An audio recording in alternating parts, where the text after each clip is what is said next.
Now at 6, citizens of Carl Junction will get a chance to speak at a special city council meeting tonight to discuss a date for a mayoral impeachment hearing.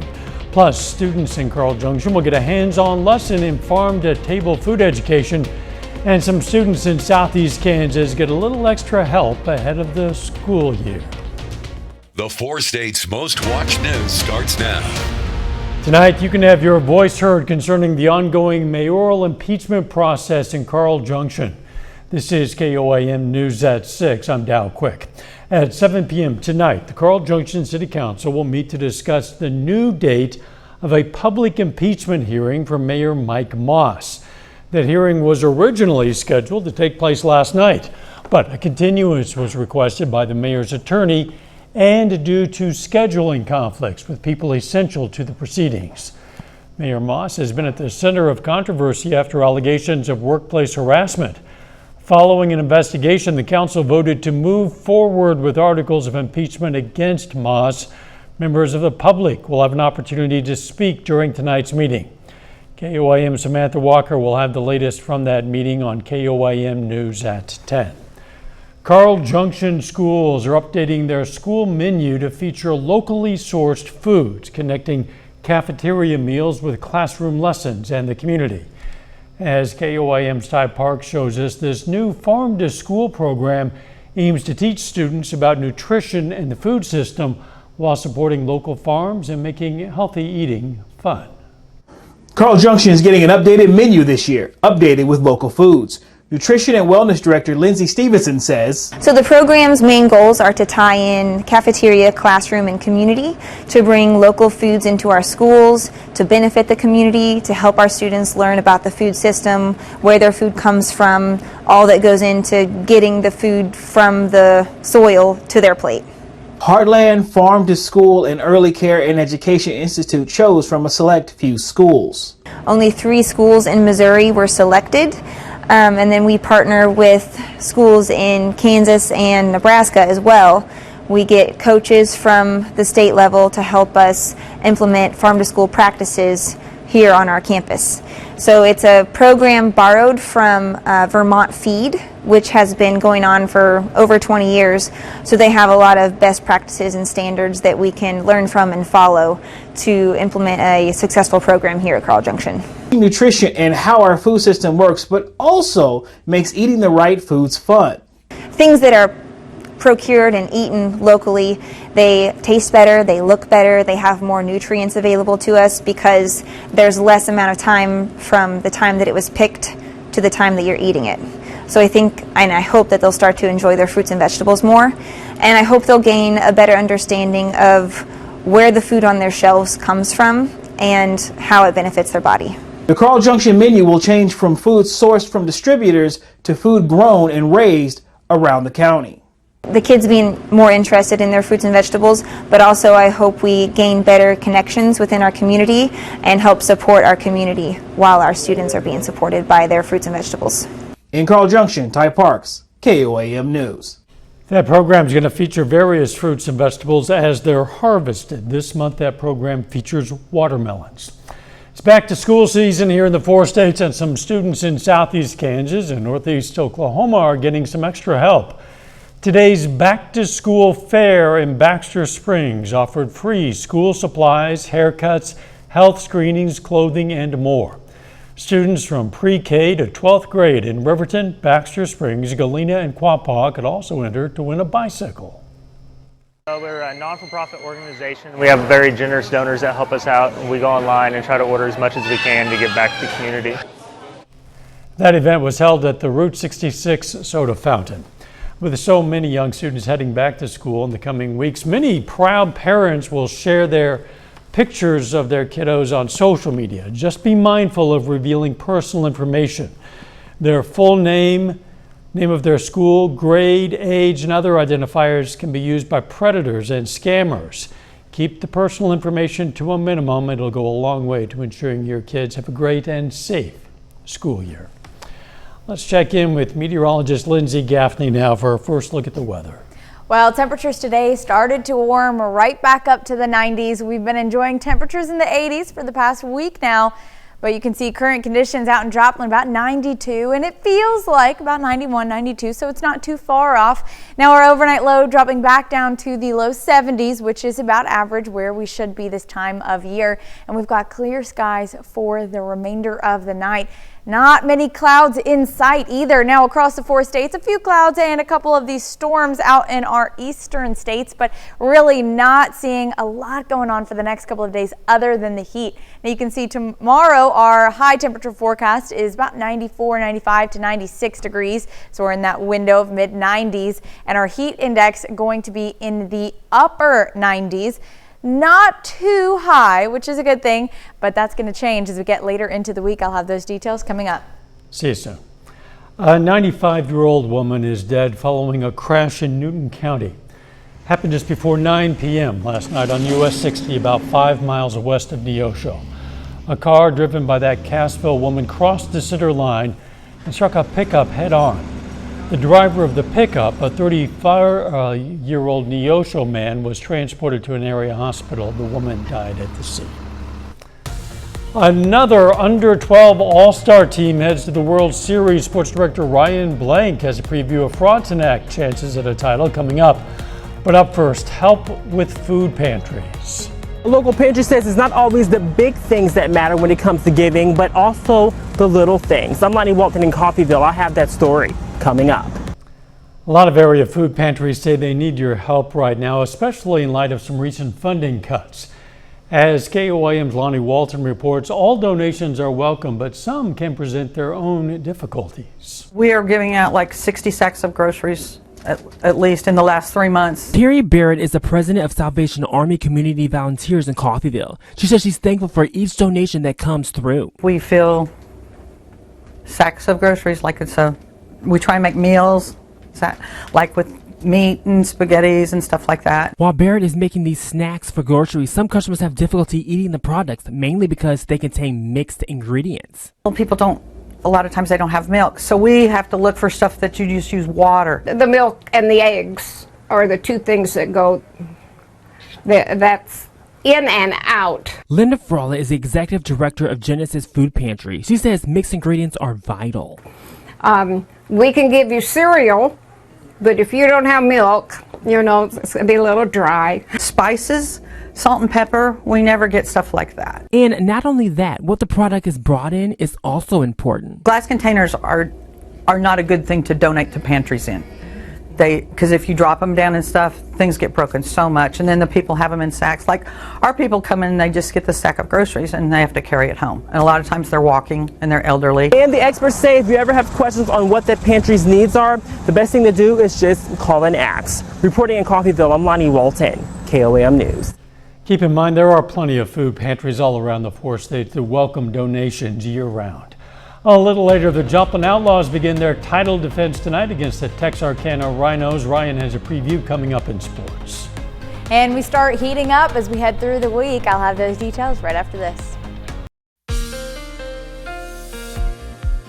Well, we've had a really amazing weekend. Temperatures in the 80s. That all changed today. We got into the low 90s, but still really beautiful weather out there. You can see clear skies out in downtown Joplin from the Cornell Arts and Entertainment Complex. Not really a cloud in sight. Now, again, temperatures got up to the low 90s today, which is about average. It's where we should be this time of year. And our lows in the upper 60s, low 70s. So we were still a little bit cooler when we started today off. But today was the first day of our heat wave. That's going to continue for the rest of the week and weekend. Now, although temperatures are heating up, everything else is staying pretty quiet. We've got mostly clear skies tonight and dry weather pretty consistently over the next couple of days.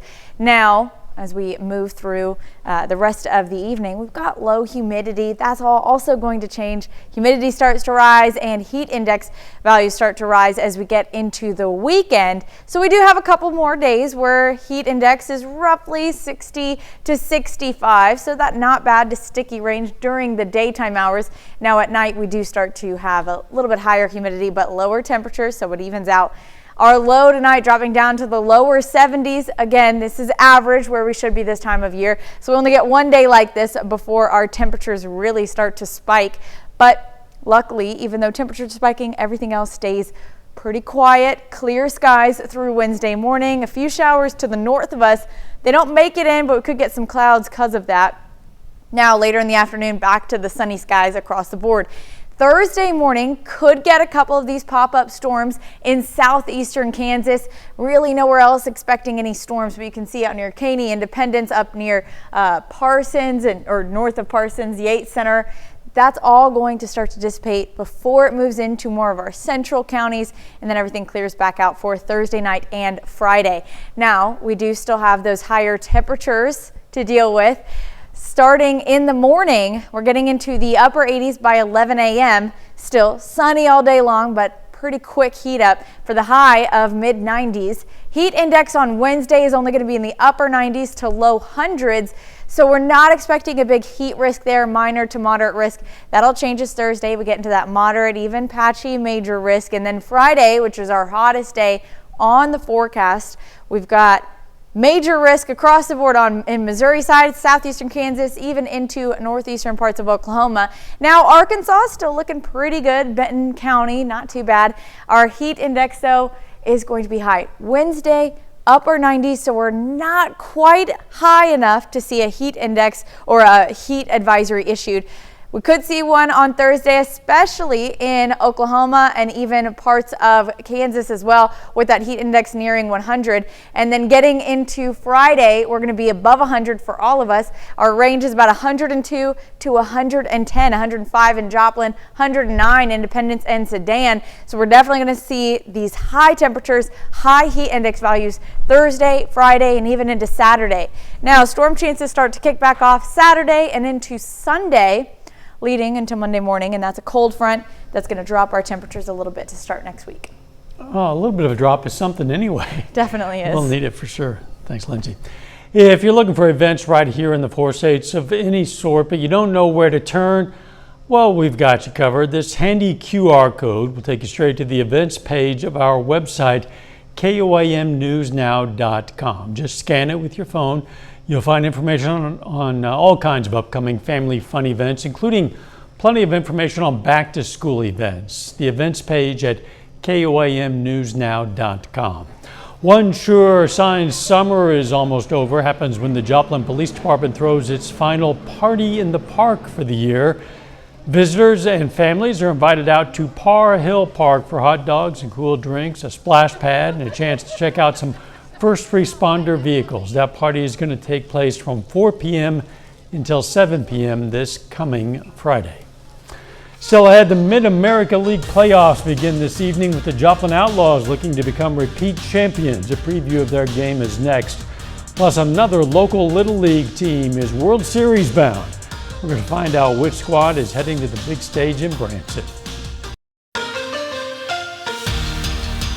The Pittsburgh and Webb City 12 and under All-Stars proudly represented Kansas and Missouri in the Little League Midwest Region Tournament over the weekend and into Monday. But there's another 12U squad in our area that is World Series bound. The Frontenac All-Stars are gearing up for the Cal Ripken World Series in Branson after winning the Midwest Region Plains Championship. The big stage is nothing new for this star-studded squad, as this Frontenac group has prior World Series experience. And despite being from a small town, the All-Stars are ready to shock the world under the bright lights. This group qualified for the World Series 2 years ago as 10-year-olds in Crown Point, Indiana. And so for 2 years, this has been our goal to get to Branson and compete in the 12-year-old World Series. You know, it's a great experience for a small town like ours to send a team there. The boys, they believe that they can compete, and that's all we ask. We're going to play really hard and go out and represent our town community really well. We practice hard. We've been practicing for about 2 months, 2 hours and 30 minutes, around 3 hours every day. No breaks. So even though we're a small town, I feel like we could really be some competition for some of the teams. Frontenac is relying on their past experience a couple years ago to prepare them for the competition they will face. The All-Stars' focus entering the tournament is to take it one matchup at a time, with the goal of winning one game. Traditionally, Kansas has not won very many games in the history of Cal Ripken there. So we want to go out and play good baseball, but the goal number one is we want to win one game.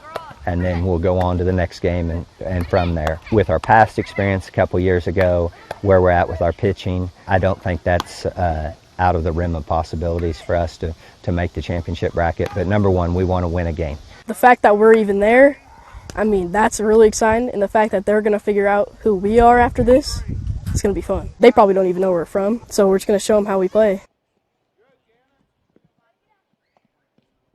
The All-Stars hit the road for Branson tomorrow morning and will play their first of 3 pool play games on Friday at 9 a.m. against the Oregon Invite West Lynn Baseball. The Joplin Outlaws' quest to become back-to-back Mid-America League champions begins tonight with their playoff semifinal matchup against the Texarkana Rhinos. Top-seed Outlaws are coming off a historic regular season performance, finishing with a 47-15 record. Joplin established themselves as a complete team, with the best offense leading the league in team batting average and runs scored, along with the lowest team ERA on the mound. Outlaws are 6-4 against the Rhinos so far this year, look to punch their ticket to the championship series. First pitch is at 7:05 from Abilene. On Monday, the Royals and Cardinals continued their respective road trips, with Kansas City and Boston to take on the Red Sox and St. Louis and Los Angeles battling the Dodgers. KC dropped the series opener at Fenway last night 8-5, but what stood out was the fighting spirit as the Royals played 4 runs in the 8th inning in an attempted comeback. Tonight, Ryan Burgard is making his first start for Kansas City after being acquired at the trade deadline from the Padres. This one just got underway scoreless in the top of the first. As for the Cardinals, they took Game 1 against the Dodgers 3-2 on Monday. Mason Wynn and Ivan Herrera each hit solo home runs, but it was Yoel Pozo playing hero once again, knocking in the game-winning run with a pinch hit RBI single in the 9th inning. Sonny Gray shined in his 7 innings on the bump, allowing only 1 run and striking out 8. It's another late-night West Coast start from Dodger Stadium tonight at 9:10 for the Redbirds. I never thought it, but coming here and seeing 3 teams now playing in Little League tournaments and playing in World Series tournaments is really cool. It seems like there's a lot of baseball talent. There certainly is. What a great comment from that young athlete. We're going to show them who we are, essentially, is what he said. And that's kind of what they have to go into, because they said that they were a little bit intimidated a couple years ago. Now with that experience, they're ready to go and they're ready to shock some people. They'll be the intimidators. We'll be right back. Here's a look at what's coming up on KOAM News at 9 on Fox 14 tonight. The community weighs in as Carl Junction sets a new date for the mayor's impeachment hearing. Plus, Carthage kids learn bus safety and snag-free school supplies at a back-to-school bash, and law enforcement and first responders are in focus as voters head to the polls tonight, deciding on crucial tax measures. We're going to have the latest results. Those stories, a lot more, it's coming up tonight. KOAM News at 9 on Fox 14. And you can keep up with the latest election results throughout the evening by scanning this QR code. It'll take you to the Decision 2025 races and results page on our website.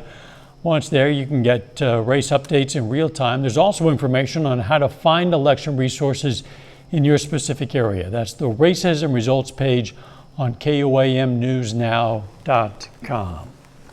It's heating back up out there. Yes, it is. Unfortunately, those 80-degree days could not last. We're getting into the mid-90s on Wednesday, upper 90s for the rest of the week. Thursday, Friday, and Saturday are our hottest days. Final sports note. Joplin Outlaws looking to start a little dynasty in the Mid-America League. It all starts tonight against the Rhinos. Looking forward to it. Thanks for joining us. We're going to see you right back here for KOAM News at 10. Let's make it a great evening.